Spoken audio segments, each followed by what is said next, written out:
வரை கேட்டதாக முஸ்லிம் லீக் கட்சியின் தலைவர் காதர் மொய்தீன் தெரிவித்திருக்கிறார். அதே நேரத்தில் அவர் தற்போது மயக்கமடைந்திருப்பதாக தகவல் கிடைத்திருக்கிறது. உடனடியாக அவர் மீட்கப்பட்டு மருத்துவமனைக்கு கொண்டு செல்லப்பட்டிருக்கிறார். கூடுதல் விவரங்களை செய்தியாளர் செலினா வழங்க கேட்கலாம். செலினா, கள நிலவரம் என்ன? தற்போது அவர் மயக்கமடைந்திருப்பதாக தகவல் கிடைத்திருக்கிறது. உடல்நிலை எவ்வாறு இருக்கிறது? விவரங்கள்.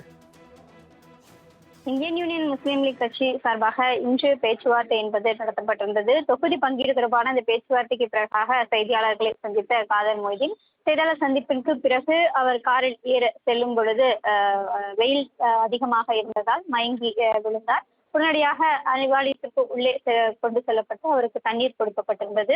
சற்று நேரம் ஓய்வெடுத்த பின்னர் அவர் தற்பொழுது மீண்டும் அவர் வீட்டுக்கு செல்வதற்காக புறப்பட்டு இருக்கிறார். குறிப்பாக தொகுதி பங்கீடு தொடர்பாக முதல் கூட்டணி கட்சியாக இன்று இந்தியன் யூனியன் முஸ்லீம் லீக் கட்சியின் சார்பாக பேச்சுவார்த்தைக்கு வந்திருந்தார்கள்.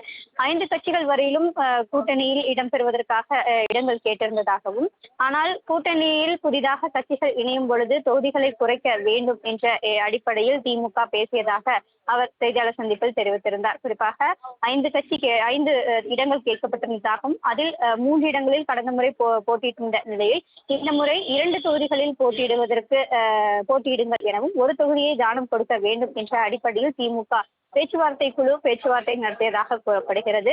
ஆனால் இந்தியன் யூனியன் முஸ்லீம் லீக் கட்சியை பொறுத்தவரையிலும் திமுக கூட்டணி தான் தொடரும் எனவும், எத்தனை இடங்கள் கொடுத்தாலும் அதனை நாங்கள் பெற்றுக்கொண்டு போட்டியிடுவதற்கு தயாராக இருக்கிறோம். ஆனால் எங்களின் கோரிக்கை என்பது 5 தொகுதிகள் வரையிலும் கேட்டிருக்கிறோம், அதில் 4வது கொடுக்க வேண்டும் என்ற அடிப்படையில் முதற்கட்ட பேச்சுவார்த்தை என்பது தற்பொழுது நடந்து முடிந்திருக்கிறது. மீண்டும் 2ஆம் கட்ட பேச்சுவார்த்தைக்கு ஓரிரு நாட்களில் அழைக்க இருப்பதாகவும் திமுக பேச்சுவார்த்தை குழு தெரிவித்திருப்பதாக கூறப்படுகிறது.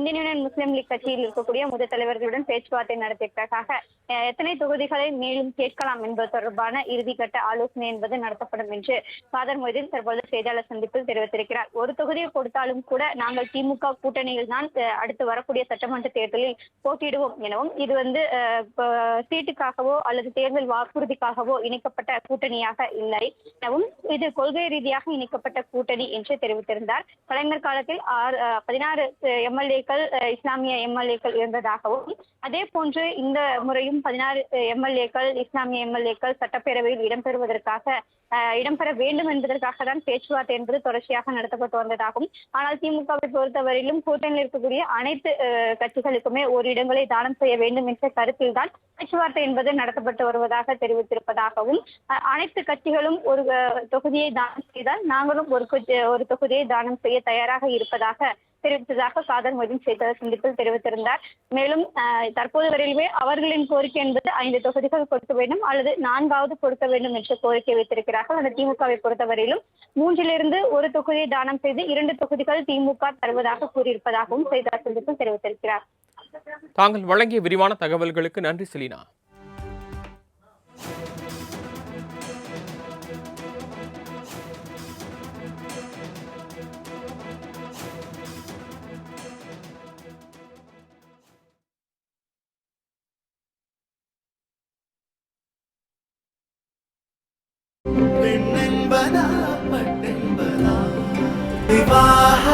மணப்பெண்ணின் பிரத்யேகமான திருமணம் விவாஹா தி சென்னை சில்க்ஸ்.